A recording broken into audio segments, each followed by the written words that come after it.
Mengapa Jessica bisa bersikap setenang itu? Memang menurut gua sikap tenang Jessica tuh menjadi bumerang untuk dirinya sendiri, karena dipikirnya dia adalah pembunuh berdarah dingin yang gak berekspresi ya kan. Tapi dilihat dong kenapa dia bisa tenang. Yang pertama, dia pikir dia gak salah, jadi dia tenang-tenang aja. Tapi ternyata hukum di sini begitu. Kedua, mamanya tuh percaya sama dia. Pas di wawancara, mamanya tuh bilang dia tuh nggak nonton semua sidang Jessica. Ibu tuh cuman berlutut berdoa menangis. Dan ada pamannya yang jadi pengacaranya sampai detik terakhir hidupnya percaya sama Jessica. Ada Pak Otto Hasibuan sampai detik ini dia percaya kalau Jessica tuh dijolimin. Berapa banyak orang yang misalkan bangkrut terus ditinggalin sama keluarganya. Lah ini Jessica dituduh pembunuh satu Indonesia, tapi keluarganya percaya sama dia. Itulah yang menjadi kekuatan untuk Jessica. Makanya dia tenang. Menurut gue menarik banget nih mengenai CCTV yang baru aja ditunjukin oleh ayahnya Mirna. Dan menurut gue ada beberapa kejanggalan ya dari CCTV itu. Yang pertama, CCTV itu bisa aja direkayasa. Yang kedua, kenapa video itu baru ditunjukin sekarang? Kenapa nggak ditunjukin pada saat pengadilan? Yang ketiga, kenapa bukti atau CCTV yang diputar pada saat pengadilan itu hanya sedikit, kayak 2 atau 3 tayangan? Padahal ya, di Cafe Olivier itu memiliki 17 CCTV. Keempat, kenapa ini CCTV tuh ngezoom banget ya? Logikanya kan CCTV itu pasti menyoroti seluruh isi cafe kan, kayak wide gitu. Tapi kok ini kayak hanya sebagian objek aja yang disorot. Sedangkan kalau misalkan wide kan itu kita bisa ngelihat ya, oh ini Jessica gitu loh. Ini Jessica nih yang menaruh gitu. Kenapa ini tangannya doang gitu yang disorot? Sedangkan kan kalau ngezoom kita nggak tahu nih ini Jessica apa bukan nih yang naruh. Otto Hasibuan, pengacara terpidana Jessica Kumala Wongso, akan kembali mengajukan upaya hukum luar biasa peninjauan kembali (PK) kasus pembunuhan berencana Wayan Mirna Salihin ke Mahkamah Agung. Otto belum menjelaskan lebih lanjut terkait bukti baru atau novum sebagai syarat pengajuan PK tersebut. Tapi ia berjanji akan menyampaikan hal itu ketika sudah pulang dari luar negeri. Kami akan mengajukan PK, ujar Otto Hasibuan. Pada awal Desember 2018 lalu, MA menolak PK Jessica sehingga yang bersangkutan tetap dihukum 20 tahun penjara. Perkara tersebut diadili oleh 3 hakim agung yaitu Suhadi, Sri Murwahyuni, dan Sofyan Sitompul. Jessica mengajukan PK setelah kasasi yang diajukan ditolak MA pada 21 Juni 2017 yang lalu. Hakim Agung Artijo Alkostar, almarhum saat itu bertindak sebagai ketua majelis hakim dalam sidang kasasi Jessica.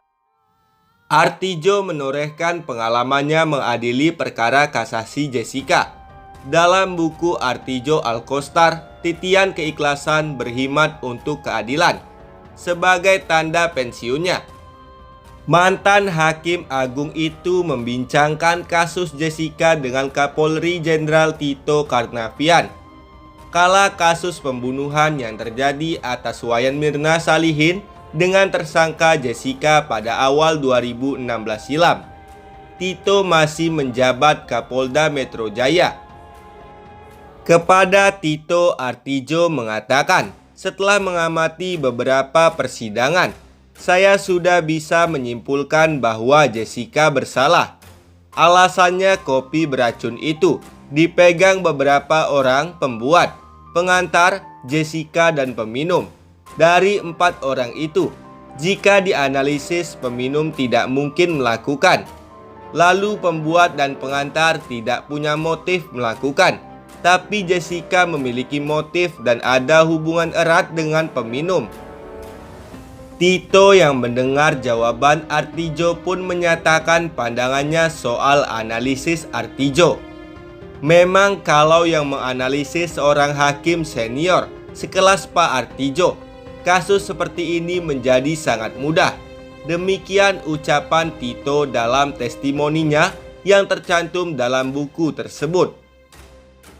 Kepala Pusat Penerangan Hukum Kapus Penkum Kejaksaan Agung Ketut, Sumedana menegaskan kasus pembunuhan Wayan Mirna Salihin oleh Jessica Wongso telah selesai dengan segala pembuktian dan pengujian yang dilakukan.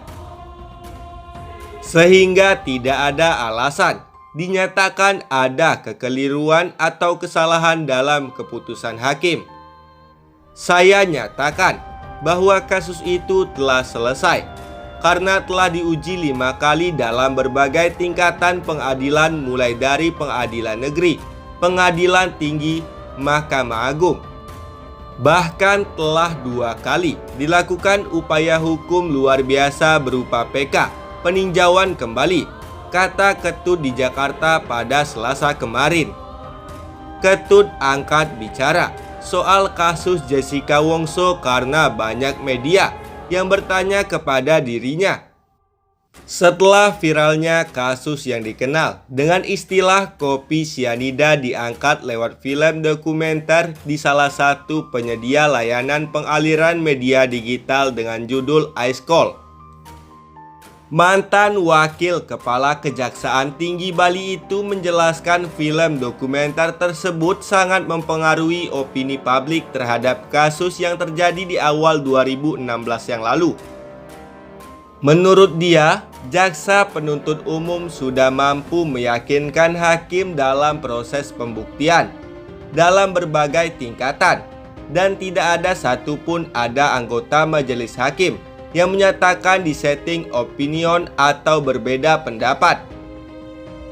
Menurut saya, pembuktian tersebut telah sempurna menunjukkan saudara Jessica adalah pelakunya.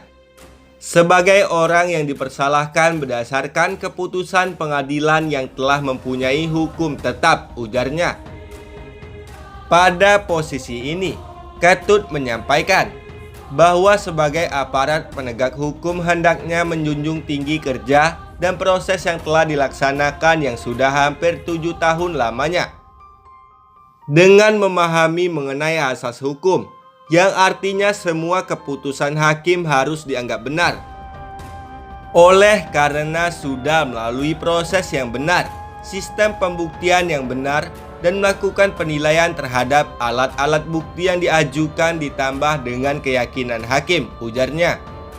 Ketut menekankan agar kasus Jessica tidak menjadi polemik karena tidak ada alasan apapun untuk menyatakan ada kekeliruan maupun kesalahan dalam mengambil keputusan oleh majelis hakim yang hanya berdasarkan opini yang dibangun dalam film dokumenter.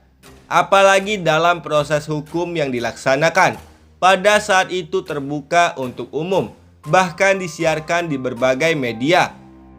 Untuk itu kiranya agar tidak dijadikan polemik kembali dan mempersilahkan berbagai pihak yang dirugikan untuk melakukan upaya-upaya hukum yang telah disediakan berdasarkan ketentuan undang-undang yang berlaku, kata Ketut.